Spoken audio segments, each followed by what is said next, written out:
You've lost the capacity to think beyond the present moment and to connect past with present.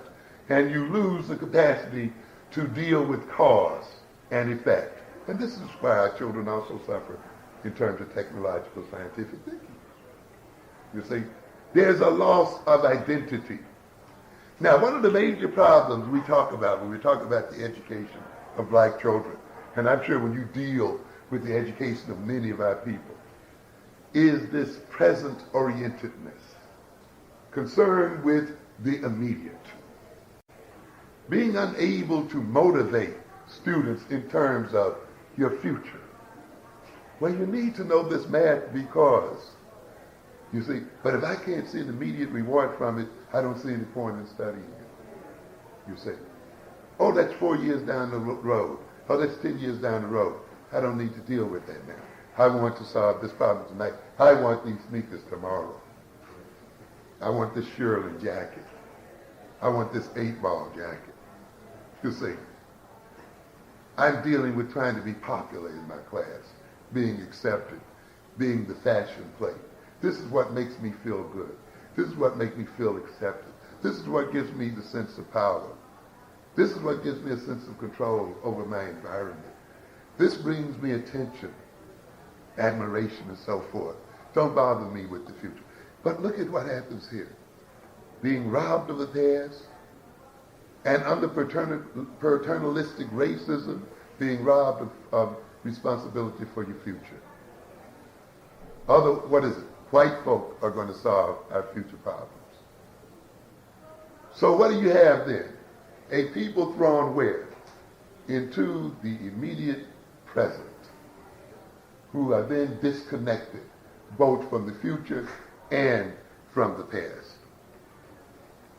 When one is solving problems realistically, one must solve those problems in terms of cause and effects, in terms of relationships, in terms of doing something presently so that one can create a future and not be victimized by it. But you must have a sound sense of relations and cause and effect kind of thinking. But people who are so caught up in their symptoms and relief of the symptoms do not develop these kinds of thinking skills. And therefore the neurotic paradox, that paradox where the individual, despite his suffering, despite his disappointments, despite his failings, continues to do the same thing over and over again, is the result of the fact that the individual is basically concerned with immediate relief from anxiety, and being focused on immediate relief and being focused on immediate symptomatic concerns has an inadequate perception of reality, and consequently learns very little and maintains the original behavior. And what am I saying here then, ladies and gentlemen, in a political sense? As long as we get caught up with housing as a central problem, see, or even with education as a central problem, or criminal justice as a central problem, or white racism as a central problem per se, we're going to see that those problems will never go away.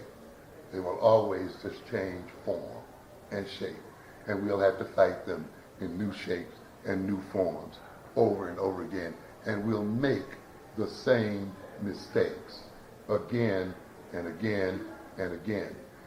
The African man has been struggling with the European now for the last 2,000 to 5,000 years. And when you look at a Chancellor Williams book or other books, you will see, and that book of course is about what? Africans making what? The same mistakes over and over and over again, right to the point of the Persian Gulf. A continuous line of mistakes, indicative of people then not having learned. Let's look then at imperialism, which I see as a root problem. when we talk about racism, remember, it takes a race to engage in it, doesn't it? Right? You know, most people kind of talk about racism in a disembodied form. You know, in terms of what? An attitude. Now, that's one abstraction that works against us, doesn't it? Yeah. But racism has to be practiced by a race of people. And it's important that we keep that in mind. Why are whites racist? Because they have the power to be racist. Period. Now, you can go into all kinds of psychological psychobabble you want to behind all of that. But that's the bottom line of it. They have the power to be.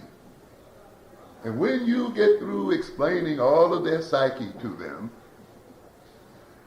you know, and going through all of your changes and trying to stroke them with guilt and bring them into confrontation with their constitution so they can live out their creed. When you get through with all of that and whining and complaining about how he mistreated you and hurt you and made you all kinds of, you know, whatever you complaining about, in the end he'll just say, yes, you're right. So what are you going to do about it? You find yourself right back in the same shape. What are you going to do about it? Yes, I kicked you and colonialized you. Yes, I enslaved you. Yeah, I'm sending your boys to Saudi Arabia. Yeah, I'm going to make them fight and shoot and do all the things. Yeah, I'm going to make them kill each other out in the street. What are you going to do about it? We want to change your attitude. You could change my attitude.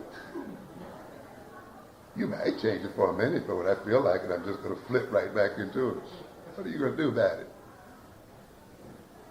But see, it's easier for us to pretend that it's the attitude and, you know, and get caught up in all of that analysis because we don't want to confront the reality of power. And we don't want to confront the reality that all of these problems that we complain about, homelessness, poor education, all of this, comes out of one reality, and that is the white man's ability to impose these problems upon us. And the solution being what? What is it? What is the solution? Abstract now, tell me. Elimination. To eliminate what? Race. That's one possibility. And it may be one that's necessary. It may be one that's necessary. But most of all, if racism flows from the power to be racist, then what must we eliminate? That power. We must neutralize the power. That is the bottom of all the rest of the crap. We would not be in the condition we were in if the white man didn't have the power to what? Put us there. We wouldn't be hollering about injustice, he'd be hollering about it. And all the other stuff. If he didn't have the power to be unjust. And yet there seems to be a refusal on most of our parts to confront the reality of that situation. And to recognize, ladies and gentlemen, that if you are not about breaking the arms of the white man's power, you're just kidding yourself and you're going to suffer and you're going to get the suffering that you deserve. And I can tell, I can feel even this little tension right here. Every time I talk about power, I get this little silence. You see, because somehow our old biblical training and all of this other nonsense that we've been taught makes us think that power is a dirty word, but it's the only thing that keeps you alive. Power is given to man as a survival tool. It is not sinful in and of itself. One cannot protect himself or feed himself or plow the earth or do anything else without what? Power. And without the ability to be aggressive. And somehow black folks sitting in these churches have been made to think then that it is wrong to talk about power and to cultivate power in a deliberate and conscious way. And imperialism involves then the power of one distinct group over another group, in essence to control the resources of that group, to control the political structure and behavior of that group, to control the authority of that group. White supremacy is just that. The supremacy of whites over blacks, and maintaining that supremacy through power, and using that power to the advantage of white people. George Frederickson, in his book White Supremacy, defines it as referring to the attitudes, ideologies, and policies associated with the rise of blatant forms of white or European dominance over non-white populations. Another interesting book I think we should read in this context is one that's called Portraits of Racism by David T. Well, and I like it because it's very straightforward and doesn't get into a lot of psychological mumbo-jumbo.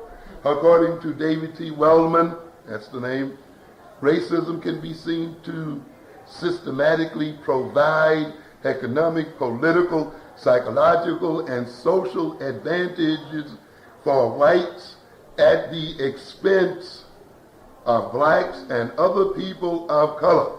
Keep that in mind. I want you to keep that in mind. Because we kind of forget. We talk about racism and slips off our tongue so easily, you see. But you have to remember, racism is not merely an attitude. It is a system. And the point of that system is to give material and non-material advantages to the race that is empowered to practice it. It is enough that white men get material wealth from oppressing black men. Power and what? Prestige from oppressing black men. Comfort from oppressing black men. We don't have to go into the underwear. We don't have to go into the jeans. Hey, I'm living well, and I want to what? Keep living well. And if that means putting my foot on your neck, that's what I'm going to do. It doesn't matter if I have no penis. You know, that's the deal. So, you know, it's good and it's intriguing. There's a lot to that and it explains a lot. But then at the same time, we have to keep focus on some things here. What is it? That racism provides economic, political, psychological, and social advantages. And it is highly unlikely that whites are going to be what? Persuaded out of those advantages by any attitude change or the The determining feature of race relations is not prejudice toward blacks, but rather the superior position of whites and institutions, ideological as well as structural, which maintain it. I'm going to run through here because I swore that I'd keep in within time. Racism is more effectively analyzed then as a strategy for the maintenance of privilege rather than as prejudice. I've talked before to people about how in the future we're going to have what I call faceless racism. Covell in his study of white racism talks about meta-racism.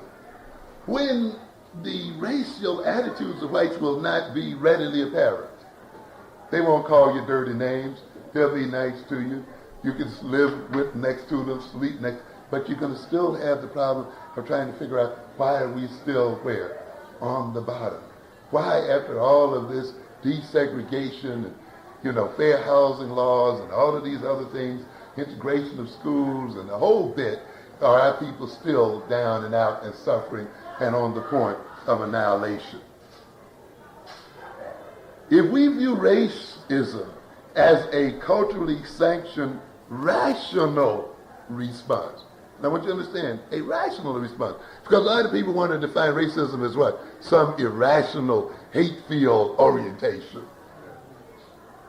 You know, you don't have to define it that way. Rational response to struggles over scarce resources. What are we saying here? There ain't enough for everybody. And I'm going to what? Get mine. And getting mine involves putting my foot on your neck. And I am thinking in perfectly what? Logical, rational terms. Period. And I am not crazy. I am not irrational. I am saying I want to feed my children first. I want to clothe my family. I want to stay out of the cold. I want other people doing all the hard work and the whole bit. And hey, both of us can't live this way. And I know who I want to live this way. Straightforward. Straightforward. But we refuse to deal with it that way. We refuse to deal with it in our own communities this way. And one of the major powers that this culture has is to create tastes, passions, and interests in African people. And this is what Eurocentric culture is about. The organizing of African tastes, interests, and passions, so that in our pursuit of those interests and passions, in our attempt to satisfy them, we carry the Europeans all of our money, and we impoverish ourselves looking for the better life and the better feeling. Therefore, the Europeans have all the products for which they've created a taste in us. And then other immigrants come in and get the products under their control. And we as African people then support and feed all of them while we starve our own children.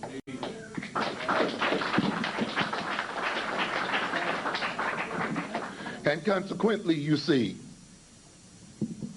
our children have learned often that the only way they can get money out of our pocketbooks is to knock us in the head and take it. That's right. Because they're not going to get it by what? Investing and spending in a planned sort of way and following tastes that have been created within our own culture and so forth and so on. Because we have told them that buying things European and pursuing things European and so forth was what it means to be alive and to be real and to be free and the whole bit. And yet, it's the pursuit of those very things that has imprisoned us and will maintain us in prison. This is why I've told you many times before that we will be most enslaved when we feel freest. Yes, we will be most impoverished when we feel wealthy. Because as soon as we get the money, we're going to do what? Take it somewhere else and impoverish ourselves. At the moment we feel free to buy everything we want to, we're going to buy it from whom? Others.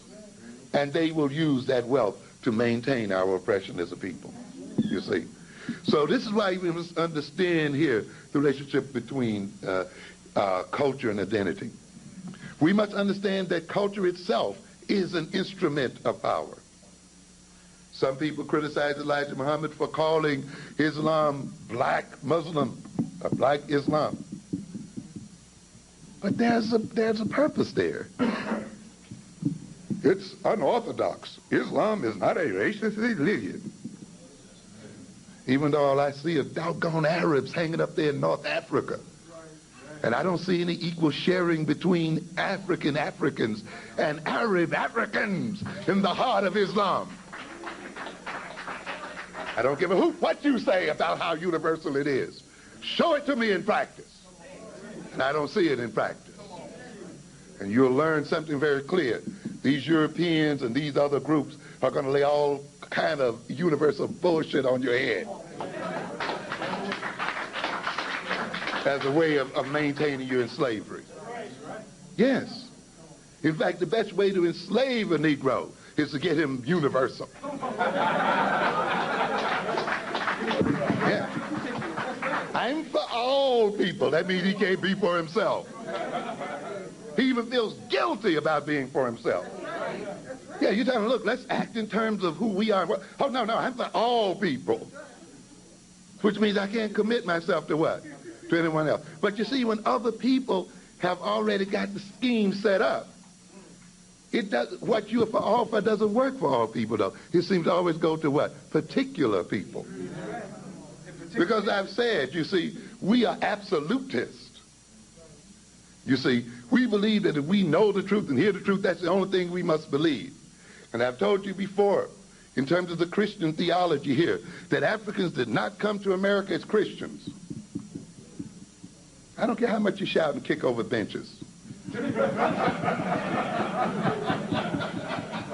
got to understand that. Your African and our African ancestors did not come to America as what? Christians. And it's very important to recognize that. Does that impute Christianity? No, I'm not about attacking Christianity. I'm not about attacking the reality of Christ or your sincerity. This is not what this is about. You must, though, ask the question, who taught you Christianity? And why did they teach it to you? In other words, you must ask what? Functional questions. How does your teaching me this work for you? And how does it work for me? Even though what I believe you're saying is true and absolutely true, my believing it and your believing the same thing brings about what? Two different consequences. So while the principle you're teaching is universal and absolutely true, given the context in which this is operating, in the context of the fact that you have all the money and you have all the power, my believing this is going to what? Help you to do what? Maintain your money and your power and maintain my weakness. So you can't just fall for an idea simply because it's universal and absolutely true. You've got to look at it within the context in which that idea is being projected. And you got to look at it in terms of who is believing it, because the idea will generate effects based on the context in which it operates, not in and of itself. You see, and this is what has happened to black folk who've taken up other religions and had those other people say, you know, you just believe this, and this is true, this is universally true. This has nothing to do with race, and Islam is not a racist religion. That's fine when the Arabs own what? Everything. And that means then that I won't perceive the Arab as a race, right? Even though it was just by coincidence, all of his race owns everything, has everything. Then I'll be made to feel guilty for even thinking in terms of what? My race. Even though my children are going hungry, they're robbing me at night, terrorizing the community, and the whole bit, it's wrong for me to think of them as race and think in terms of them as a people and so forth, because I believe in this universal principle. And yet it is the inequality of wealth and the inequality of power and all kinds of inequalities that are what? Creating the problem. But because I am not allowed to see these inequalities in terms of race, you see, even though when we see the victims of them, the race is quite apparent, I cannot transform this situation. You got to be careful with this game, ladies and gentlemen, because this is the kind of game people run on you all the time. You see, whenever people bring you universal truths, whenever they bring you, you know, these great brotherhood ideas, you must ask yourself how believing this is going to function for you. And given your power, and given this or given this, how's it going to function for you and how's it going to function for me? These fighters went over the world talking about the invisible hand in the laissez-faire economy, you know. Or they come up with some stupidity like, we are all God's children, we are all one, we are all human. Nationalism is wrong, we shouldn't discriminate according to border.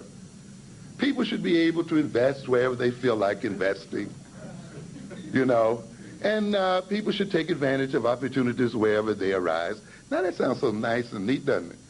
And it is. I have no problem with that. Except, though, you got to move beyond that. You got to look at who's saying it, and if I believe it, what's going to happen? Now, the Europeans said this because they had all the what? The money. You see? So when they convinced our people to believe in free markets and open markets and reject nationalism, we're all God's children, we all one, And therefore all markets should be open for investment, regardless as to who you invest. The deal is, if they had all the money, they're going to end up owning all the land.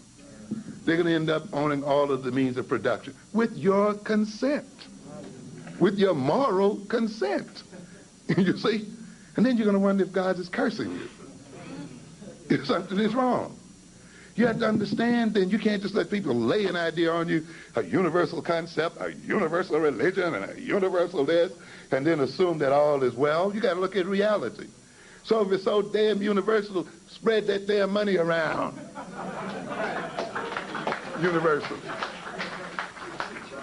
You believe people should invest wherever they fit? Well, let's first even up the money, and then we can invest cross borders and all over the other place. But no, you insist on holding on to your money. You see, and you believe in what? Private property and all this stuff, and you're going to convince me not to look racially or nationally, and this allows you then to what? Maintain control. And this is the game that we're in. So people say, well, Elijah, you're a black Muslim. We don't believe in blackness. No, ladies and gentlemen. Jesus says, what? Man is not made for the Sabbath, but the Sabbath for whom? For man. Ultimately, religion is not made just to be served by man, but what? The religion must what? Serve man. God is not only to be served, but God also must serve the people. Oh yeah, I know, you think you then told you should lay all on your face and roll and carry on. No way. No way. There is a what? Contract. There is a covenant. It's in your Bible. The Israelites had a what? Covenant between God and themselves. There was an agreement there that what? I do for you, and what? You do for me, man. It's not just about laying down praying and do whatever you want to the Lord. And if you read Moses, and if you read it, you will see going on between Moses and God, constant what? Negotiation. In fact, that's what I find so fascinating about reading the Exodus story. Hey, this man sits down and negotiates. You remember that time they get near the border and they start hollering and screaming, talking about they were better off in slavery, and they wanted to go back to Egypt, and they were about to hang Moses. They were within an inch of hanging Moses. Moses nearly got hung several times. A lot of people don't read this thing very well at all. He was not seen as some holy man with a halo above it. Those people didn't see Moses that way at all. They got at it. They got so out of hand until God said, let me just strike these people with a thunderbolt and wipe them from the face of the earth. Yeah. And then Moses started doing what? Negotiating with them. And even reminded God, what? Hey, wait a minute now. Remember, you brought them out here on the promise, right? Yeah. And you said that you had a what? Promised land for them, and so forth, and this for them. How are you going to look if all of a sudden you get out here and destroy these people and go, in a sense, against your word? Oh, yeah, you're right, Moses. Yeah, I did say that. Read it. You don't have to believe me as your preacher tell you. Read the Bible. It's right there. Because a negotiation there. What? There's a service between the two things, not just one-way street. And so in black Muslims, in the black nation of Islam, Islam is used also to do what? Serve black folk. You must understand that. As soon as you remove the blackness from it, and blackness has no relevance to it, it loses its capacity to serve our interests. And more often than not, it will serve the interests of Arabs and serve the interests of other people, because it will not change the pre-existing social economic power relationship. You see, and you have to understand that. Elijah understood it very well. You see, so no. We're going to make it black because we wanted to what? Serve black. A racial identity, an ethnic identity, is not a mere way of identifying yourself by a word or a label. It is not a mere designation of ethnic characteristics. nor just a designation of people who may look alike to some degree, or share a similar area, or share a particular area. Ultimately, an ethnic identity is a prescription for behaving, for relating to each other in a particular way, for seeing yourself and seeing each other and seeing the world and relating to God and relating to nature and to relating to everything else in the world so that it operates in the interest of the group. Must understand that. In the racial designation or identity is a prescription for action, is a prescription for relating.